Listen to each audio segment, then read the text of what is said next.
కూర్చోబెట్టారు.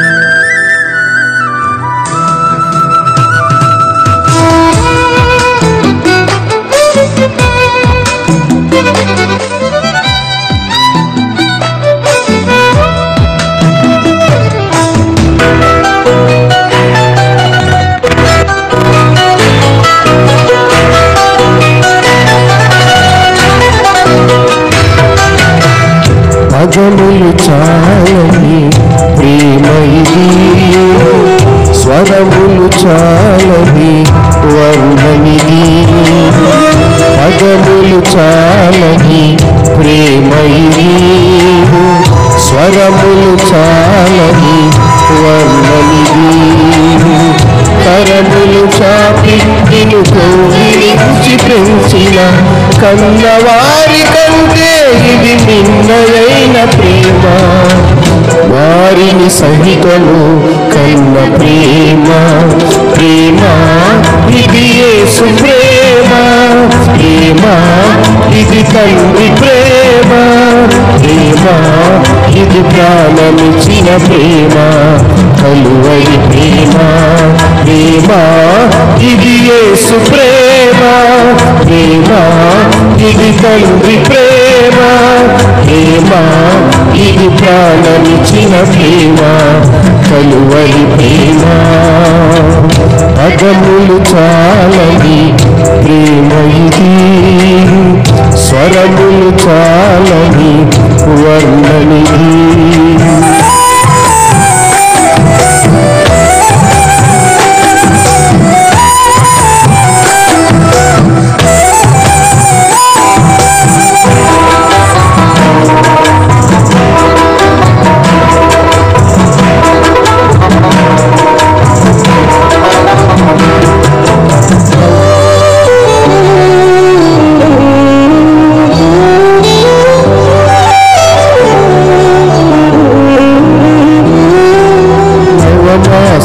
మోసి ప్రయోజకులను చేసిన కన్న బిడ్డలే నిన్ను వెలివేసిన.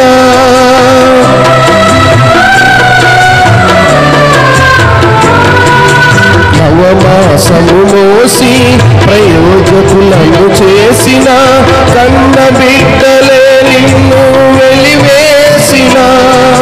తన కరములు చాపి ముదిమి వరకు వచ్చు వరకు నిన్నెత్తుకొని ఆదరించు ప్రేమ. ఆవేదనంతా తొలగించు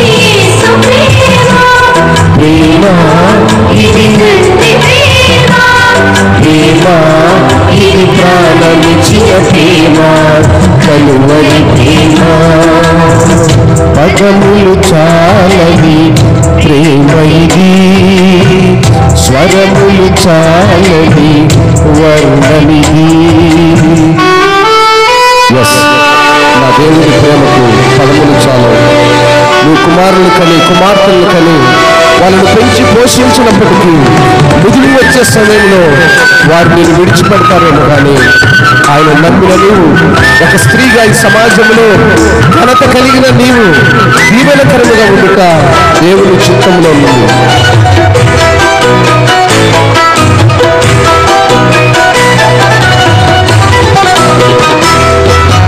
మేలులెన్ను పొంది ఉన్నత స్థితికి ఎదిగిన స్నేహితులే హృదయమును గాయపరచగా.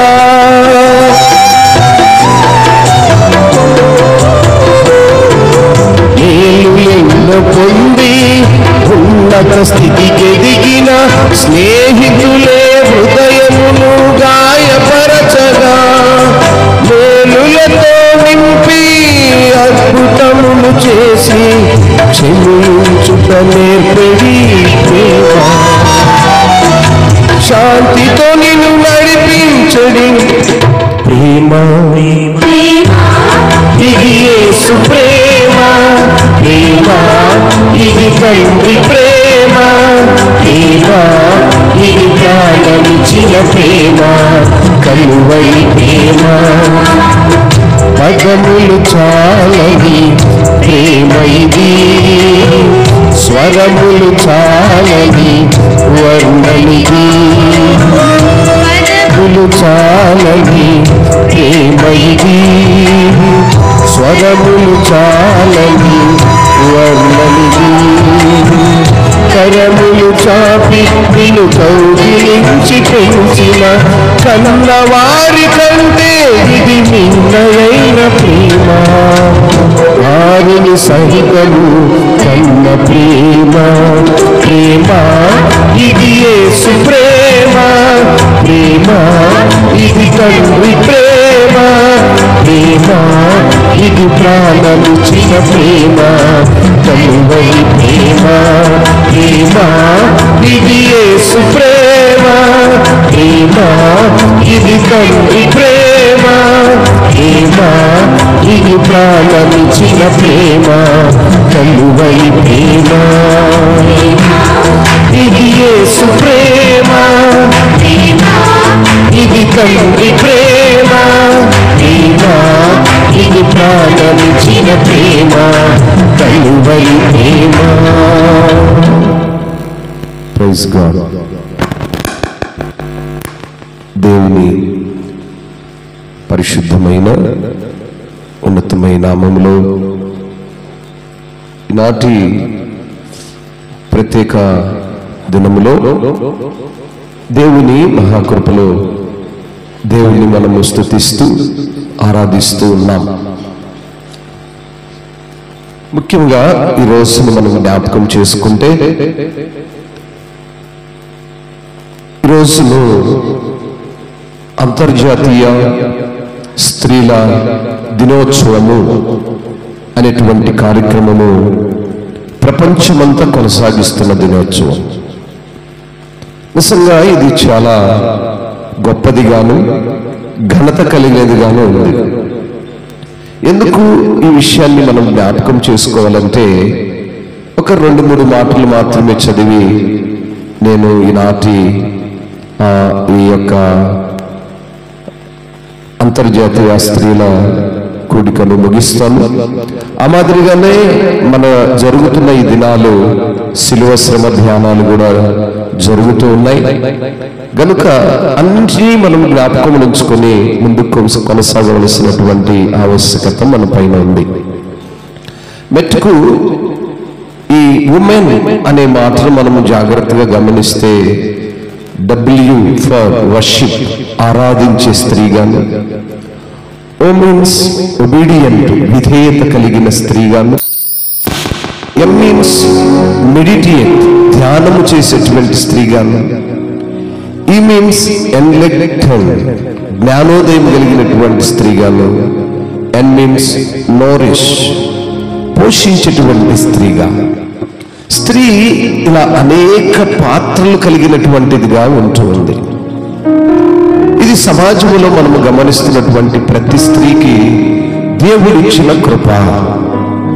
స్త్రీ ఒక తల్లిగాను, ఒక అత్తగాను, ఒక కోడలిగాను, ఒక చెల్లిగాను, ఒక అక్కగాను, ఒక భార్యగాను, ఇలా అనేకమైనటువంటి పాత్రలు పోషిస్తున్నటువంటి స్త్రీ యొక్క ఆవశ్యకతకు పదములు సరిపోవు, మాటలు సరిపోవు.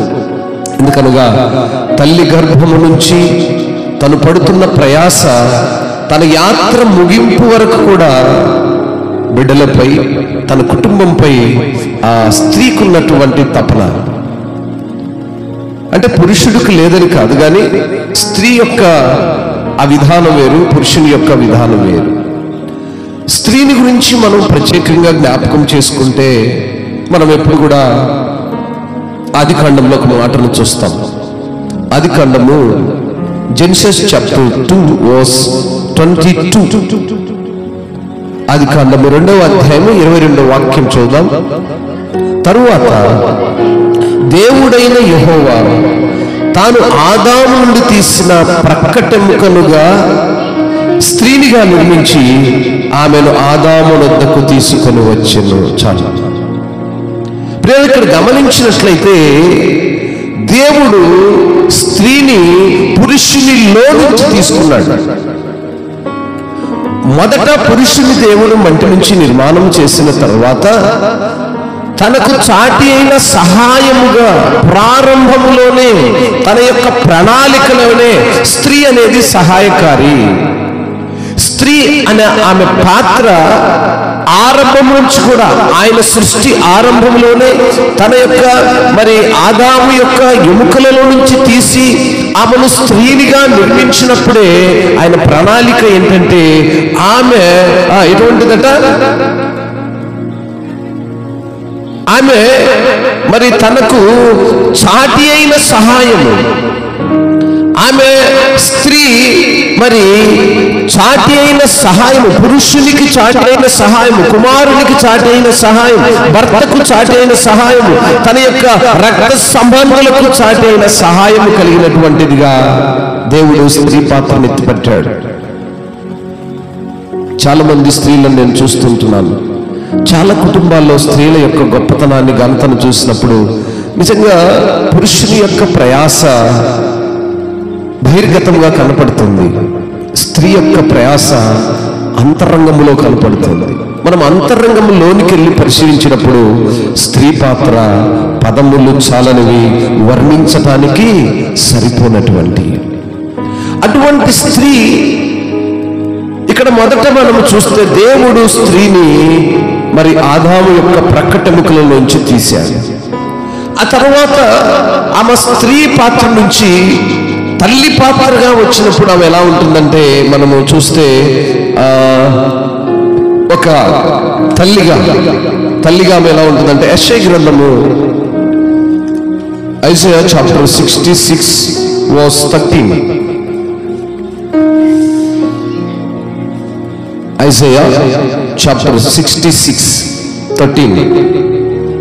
As one whom his mother comforts, so I will comfort you. You shall be comforted in Jerusalem. తల్లి ఎటువంటిదంటే ఆదరించేటువంటిది. తల్లి పాత్ర నేను చాలా దగ్గరగా అనుభవిస్తుంటాను.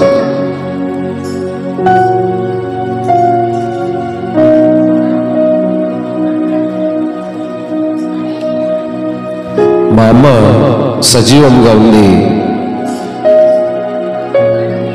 ఆమెను తృప్తికరంగా నేను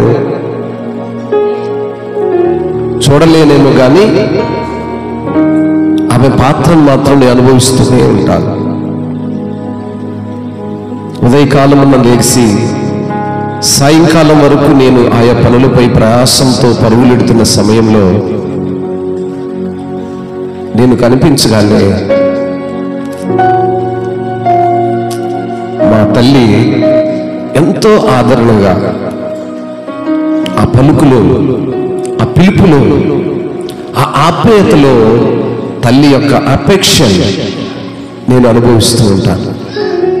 కనుక తల్లి పాత్ర ఎటువంటిదంటే ఆ తల్లి యొక్క ఆదరణ, తల్లి ఆదరించే విధానము అది వర్ణానితం. అది మాటలతో పదములతో సరిపోయేటువంటి అర్థాన్ని తీసుకొచ్చేటువంటిది కాదు తల్లి పాత్ర. అందుకనే భక్తుడు కూడా అంటాడు, తల్లి వారిని ఆదరించినట్లు నేను మిమ్మల్ని ఆదరిస్తాను. తల్లి ఈ లోకంలో ఉన్నటువంటి శరీరంతో మట్టితో చేయబడిన మనము నిర్మాణం చేయబడినప్పుడు మన జీవన విధానము కొనసాగుతున్న విధానాలను బట్టి మాత్రమే ఆదరించగలుగుతుంది. తల్లి యొక్క పాత్ర రక్త మాంసములు ఈ లోకములో దేవుడు మనకిచ్చిన ఆత్మను ఆత్మగా బ్రతికినంత వరకే ఆదరించగలుగుతుంది. ఆయన అంటున్నాడు, ఎల్లప్పుడూ నేను ఆదరించేవాడిని అంటున్నాడు. నా ప్రియ దేవుని సంగమా, స్త్రీలైనటువంటి దేవుని పిల్లలారా, తల్లులారా, మీ తల్లి నిన్ను ఏ రీతిగా ఆదరిస్తుందో, మన తల్లి మనల్ని ఏ రీతిగా ఆదరిస్తున్నాడో దేవుడు ఆ రీతిగా ఆయన సన్నిధి నుండి బిడ్డలను ఆదరిస్తాడు. కాబట్టి దేవుని సన్నిధికి తల్లి పాత్రను అనుభవిస్తున్న మనము దేవుని యొక్క అనుభవాన్ని, దేవుని యొక్క కృపను ఎరిగిన వారముగా దేవుని సన్నిధి కూడా నడవటము తల్లి యొక్క విశిష్టత. రెండవదిగా తల్లిలో నుంచి వచ్చిన మరొక గుణము భార్య. ఆమె కూడా స్త్రీనే, భార్య కూడా స్త్రీనే. భార్యల గురించి కూడా సొలొమోను మహారాజు సామెతల గ్రంథము ప్రొవెర్బ్స్ చాప్టర్ 31:10 గుణవతి అయిన భార్య దొరుకుట అరుదు, అట్టిది ముత్యము కంటే అమూల్యమైనది. మొదట గుణము కలిగిన స్త్రీగా స్త్రీ నివాసం చేయాలి. ఫలానా స్త్రీ, ఫలానా అక్క, ఫలానా ఆవిడ, ఆమె గుణము చాలా మంచిది, ఆమె క్రమము కలిగినది, ఆమె మర్యాద కలిగినది, ఆమె దేవుని ఎడల భయభక్తులు కలిగినది, సేవకులను ప్రేమించేటువంటిది, సేవకుల ఎడల భయభక్తులు కలిగినది, పెద్దలను గౌరవించగలిగినటువంటి ఆ పేరును సంపాదించిన స్త్రీగా ఉంటుంది ఆమె భార్య. దేవుడు మొదట స్త్రీని నిర్మించాడు, తర్వాత ఆమెకు తల్లి పాత్రను ఇచ్చాడు. ఆ తల్లి కుమార్తెను కనింది, ఆ కుమార్తె ఒక భార్య అయ్యింది. ఆ భార్యకుండే లక్షణములు గుణవతి. ఈ రోజుల్లో ఎంతమంది స్త్రీలు గుణవతులుగా ఉంటున్నారు? ఈరోజు ప్రపంచంలో ఉండే స్త్రీలందరికీ అనేక మంది ఆ యొక్క యూట్యూబ్ ఛానల్స్లో, ఫోన్స్లో హ్యాపీ ఉమెన్స్ దినోత్సవము అని ఎంతో మంది ఆ యొక్క ఘనతను, స్త్రీలో ఉన్న గొప్పతనాలను తెలియజేస్తున్నారు. నేనంటున్నాను, విశేష అనేది ఫోన్లో చెప్తే సరిపోదు. మనసారా తల్లిని ప్రేమించాలి, మనసారా స్త్రీని గౌరవించాలి. భార్యకున్నటువంటి గొప్ప గుణాల్లో గుణవతి 2వ 11 మాట చూస్తే చాలా అద్భుతంగా ఉంటుంది. ఆమె పెనిమిటి యందు ఆమె పెనిమిటి ఆమె యందు నమ్మిక ఇంచును. స్తోత్రం. సమాజం నుండి ప్రతి స్త్రీ తన భర్తకున్నటువంటి ఆ యొక్క నమ్మకాన్ని నిలబెట్టే స్త్రీగా ఉండగలిగితే అంతకంటే గొప్ప భాగ్యము, గొప్ప ఘనత ఈ సమాజంలో ఏం లేదండి. ఒక స్త్రీ గణపరచబడాలి అంటే ఆమె పెనిమిటికి ప్రపంచంలో ఘనత కలిగినదిగా ఉండాలంటే మొదట ఆ స్త్రీ యొక్క లక్షణాలు, ఆ స్త్రీకి ఉన్నటువంటి క్వాలిఫికేషన్ ఎలా ఉండాలంటే ఆమె పెనిమిటి ఆమె యందు నమ్మకం ఉంచే స్త్రీగా ఉండాలి. ఈరోజు ఎంతమంది స్త్రీలు కుటుంబాల్లో కలతలు, భార్య భర్తల మధ్యలో సమస్యలు, అనేక ప్రతి విధమైనటువంటి పరిస్థితులు. దానికి కారణము స్త్రీ తన గొప్పతనాన్ని మర్చిపోతుంది. శరీరంతో చేసే పాపముల కొరకు ఉరుకులాడుతూ ఓరట చెందక దేవుణ్ణి మరచి, భర్తను మరచి, కుటుంబాన్ని మరచి, తన బాధ్యతలను మరచి లోకములో శరీరాశల కొరకై పరుగెడుతున్నటువంటి స్త్రీ. నా ప్రియ దేవుని సంగమా, దేవుని బిడ్డలారా, స్త్రీగా నీకున్న ఘనత సామాన్యమైనది కాదు. ఆయన మొదట నిన్ను నిర్మించినప్పుడే నీ భర్తకు, నీ కుటుంబానికి సాటి అయిన సహాయముగా నువ్వు ఉండాలని దేవుడిని నిర్మించుకున్నాడు. నీ క్రియలను బట్టి నీ భర్త కొనియాడబడే స్త్రీగా ఉండాలని ఆయన నిర్మించుకున్నాడు. అటువంటి ఉన్నతమైన కృప కలిగి నువ్వు నివాసం చేసినట్లయితే నీ భర్త మాత్రమే కాదు. ఇంకొక మాటలు చదివి నేను వాక్యాన్ని ముగిస్తాను. ఇంకొక మాట అంటాడు 31వ సామెతల గ్రంథము 28వ వాక్యం అంటుంది, ఆమె కుమారులు లేచి ఆమెను ధన్యురాలందరూ. స్తోత్రం. ఎంతమంది తల్లులకి ఇటువంటి ఘనత ఉంది చెప్పండి? ఎంతమంది తల్లులు ఇటువంటి ఘనతను అనుభవిస్తున్నారు? ప్రపంచంలో ఉన్నటువంటి తల్లులందరికీ, స్త్రీలందరికీ నా ప్రత్యేకమైనటువంటి మనవి, నీ కుమారులు లేచి, నీ కుమార్తెలు లేచి నా తల్లి ధన్యురాలనేటువంటి సాక్ష్యం కలిగిన స్త్రీగా ఈ లోకంలో నివాసం చేయాలి. అటువంటి స్త్రీగా నువ్వు బ్రతికినప్పుడు నీ భర్తకు వచ్చే ఘనత ఏంటో తెలుసురా. చూడండి 29వ వాక్యం చివరి మాటలో ఉంటుంది, ఆమె పెనిమిటి ఆమెను పొగుడును. నీ భర్త నిన్ను పొగడాలి, నీ భర్త నిన్ను గౌరవించాలి, నీ భర్త నిన్ను ప్రేమించట్లేదంటే కారణము నీలో ఉన్నటువంటి ఆ లోక సంబంధమైనటువంటి కోరికలు, ఆశలు, శరీరానుసారమైన కోరికలు, ఆశల వల్ల దేవునికి దూరస్తులుగా ఉంటూ భర్త ప్రేమను కోల్పోతూ స్త్రీగా నీకున్నటువంటి గౌరవాన్ని నువ్వు కోల్పోతున్నావు అనే విషయాన్ని తెలుసుకోలేకపోతున్నావు. ఎన్ని దినములు ఈ లోకంలో స్త్రీగా నీ ఘనతను నువ్వు తెలుసుకోలేకపోతున్నావు.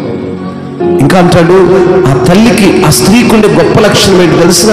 26వ వాక్యం చేస్తే, she opens her mouth with wisdom and the teaching of kindness is on her tongue.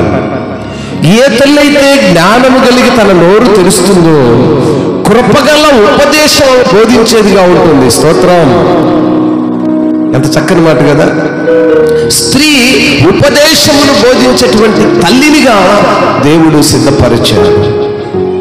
అట్టి కృప, అట్టి ఘనతలో ప్రతి స్త్రీ ఉండాలని, కొనియాడబడే స్త్రీగా ఉండాలని, భర్తకు మంచి పేరు తెట్టే స్త్రీ ఉండాలని, కుటుంబానికి మంచి పేరు తెట్టే స్త్రీ ఉండాలి, తండ్రికి మంచి పేరు తెట్టే స్త్రీ ఉండాలని, మరి అన్నదమ్ములకు మంచి పేరు తెట్టే స్త్రీగా ఉండాలని, నీ కుమారులు నిన్ను పొగేటువంటి స్త్రీగా ఉండాలని ఈ మాటల ద్వారా హెచ్చరిక చేస్తూ ఈనాటి మరి యొక్క అంతర్జాతీయ స్త్రీల దినోత్సవంలో తల్లి పాత్రను ఏ ఒక్కరు మరొక ఒకరోజు తల్లిగా ఉన్నటువంటి ఆమె భార్యగాను, మరి కుమార్తెగాను, అక్కగాను, చెల్లిగాను ఉండి నిన్ను ఘనతలో నడిపిస్తుందనే విషయాన్ని నేను జ్ఞాపకం చేస్తాను. ఒక మాట చదువుకుని మాటలను ముగించుకుందాము. సామెతల గ్రంథము 11వ అధ్యాయము 16వ వాక్యములో చాలా శ్రేష్టమైన మాట అంటాడు. ఏ గ్రేసియస్ ఉమెన్ గెట్స్ హానర్. ఎంత గొప్ప మాట అండి. ఏ గ్రేసియస్ ఉమెన్ గెట్స్ హానర్. నెనరు గల స్త్రీ ఘనత నందును. ఘనత అనే మాటకి ఏంటంటే ఆమె దయగలిగిన స్త్రీ. ఘనత అనే మాటకి ఏంటంటే దయగలిగిన స్త్రీ, దయతో ప్రేమించగలిగిన స్త్రీ, ప్రేమతో హక్కును చేర్చుకోగలిగిన స్త్రీ, నవమాసములు మోసి తన ప్రాణమును కూడా అర్పించి బిడ్డల కొరకు మరి ప్రాణ త్యాగము చేయటానికి కూడా వెనుతిరిగినటువంటి స్త్రీ. గనుకనే భక్తుడు అక్కడ ఉంటున్నాడు, నెనరు గల స్త్రీ ఘనత పొందుతుందట. కనుక నా ప్రియ దేవుని బిడ్డలారా, ఒక స్త్రీగా, ఒక తల్లిగా, ఒక భార్యగా, ఒక అక్కగా, ఒక చెల్లిగా నీవే పాత్రను పోషిస్తున్నావు? నీ భర్తకు ఘనత తెచ్చేటువంటి స్త్రీగా ఉన్నావా? నీ తండ్రికి ఘనత తెచ్చేటువంటి స్త్రీ ఉన్నావా? నీ యొక్క భర్తకు, నీ కుటుంబానికి, నీ అన్నదమ్ములకు ఘనత తెచ్చేటువంటి స్త్రీగా నువ్వు నివాసం చేస్తున్నావా? ఈరోజు ఒకసారి ఆలోచన చేసుకో. ప్రపంచంలో ఉన్నటువంటి అనేక మంది స్త్రీల యొక్క హృదయాంతరమును పరిశీలించుకోవాల్సినటువంటి ఉన్నతమైన సమయం ఇది. ప్రతిదినము ఏదో ఒక దినోత్సవం ఉంటూనే ఉంది. నేను చూస్తున్నాను, ప్రతి దినం ఉంటుంది. కానీ ఇది మనం ఏ పదముతో వర్ణించినా, ఏ పదములతో గొప్ప చేసినా ఆ గొప్పను, ఆ యొక్క త్యాగాన్ని మనము వర్ణించలేనిది. వారిని మనము ఏ విధము చేతనైనను వారి త్యాగానికి ఎల్లప్పుడూ రుణము చెల్లించవలసిన వారంగా ఉన్నాము. కనుక అట్టి స్త్రీలుగా, ఆ భక్తిహీనతను లోబడిన స్త్రీలుగా, ఉపదేశమును బోధించలేని స్త్రీలుగా ఉన్నట్టయితే ఈరోజే నీ జీవితాన్ని మార్చుకో. తల్లిగా నీ జీవితాన్ని మార్చుకో. నీ స్థితి ఏంటో, నీ స్థానం ఏంటో ఎరిగినటువంటి తల్లిగా ఈ లోకంలో ఉన్నట్లయితే దేవుడు నిన్ను దీవిస్తాడు. అటువంటి ఆ లక్షణాలను కోల్పోయిన స్త్రీగా ఉంటే నేనేంటనే విషయాన్ని ఈ మాటల ద్వారా నువ్వు ఆలకించినట్లయితే నీ జీవితం నూతన పరచబడుతుంది. దేవునికి ఇష్టనాలుగా బ్రతుకుతావు.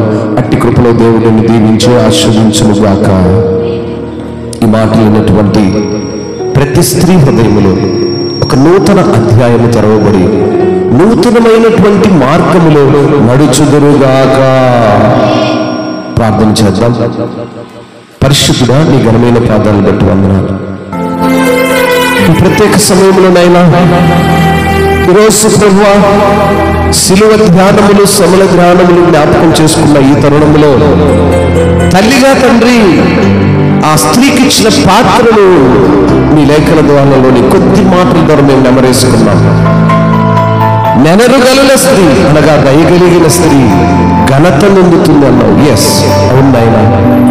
ఆ స్త్రీ పదములోనే దయ ఉంది, ఆ పదములోనే ఆమె యొక్క త్యాగం ఉంది, ఆ పదములోనే మీరు ఆమెను మా కొరకు మా యొక్క పురుషుని యొక్క శరీరంలో నుంచి తీసి సాటి అయిన సహకారిగా కుమారునికి, భర్తకు, బిడ్డలకు, నాయన లోకములో అనేక మందికి దయగలిగిన స్త్రీగా, నెనరు కలిగిన స్త్రీగా, ఘనత కలిగిన స్త్రీగా మీరు ఎన్నిక చేసుకున్నందుకు మీకు స్తోత్రాలయ్యా. సమాజంలో నివసిస్తున్న ప్రతి స్త్రీని మీరు ముట్టండి. ఏ స్త్రీలో మీరు చెప్పినటువంటి లక్షణమును కోల్పోయి ఉన్నారు, ఆ గ్రేసియస్ను కోల్పోయి ఉన్నారు, అట్టి బిడ్డలతో నాయన మీరు మాట్లాడండి. ఆ స్త్రీ తన బిడ్డలకు జ్ఞానోపదేశమును బోధించే స్త్రీగా, తల్లిగా మీరు పట్టుమని ఈ మాటలు విని ప్రభువా వారి జీవితాలను నూతనముగా మార్చుకోవడానికి తీర్మానము చేసుకుని బిడ్డలను ఎవరెత్తమని అట్టి కృపలో ఉండటానికి ప్రతి తల్లికి అట్టి మనస్సును, అట్టి మార్గమును, అట్టి జ్ఞానమును దయచేసి కుటుంబాల్లో సమాధానమును, ప్రేమను, ఐక్యతను, ఆనందమును కలిగి తన బాధ్యతలను నెరవేర్చేటువంటి స్త్రీగా ఉండటకు కృపనిమ్మని, భర్తకు ఘనత తెచ్చేటువంటి స్త్రీలుగా ఉండటకు సహాయం నిమ్మని, శరీరేచ్ఛలను విడిచి నీ వైపు తిరిగేటువంటి తల్లులుగా ఉండే కృపనిమ్మని యేసే ఘనమైన నామములో ప్రార్థించి వేడుకుంటున్నాము తండ్రి. ఆమేన్. ప్రభు పేరిట అందరికీ వందనాలు. మరొకసారి ప్రతి స్త్రీకి కూడా ఈ ప్రత్యేక సమయంలో అంతర్జాతీయ స్త్రీల దినోత్సవపు శుభాకాంక్షలు, శుభాలు తెలియజేస్తున్నాను. అందరూ కూడా అటువంటి సంతోషాన్ని, ఆనందాన్ని గడిపేటువంటి తల్లులుగా ఉండాలని ప్రభు పేరిట మరొకసారి మనం చేస్తూ నా మాటలు ముగిస్తున్నాను. దేవుడు మిమ్ము దీవించి ఆశీర్వదించి ఆయుష్ను, ఆరోగ్యాన్ని, బలమును దయచేయునుగాక. ఆమేన్.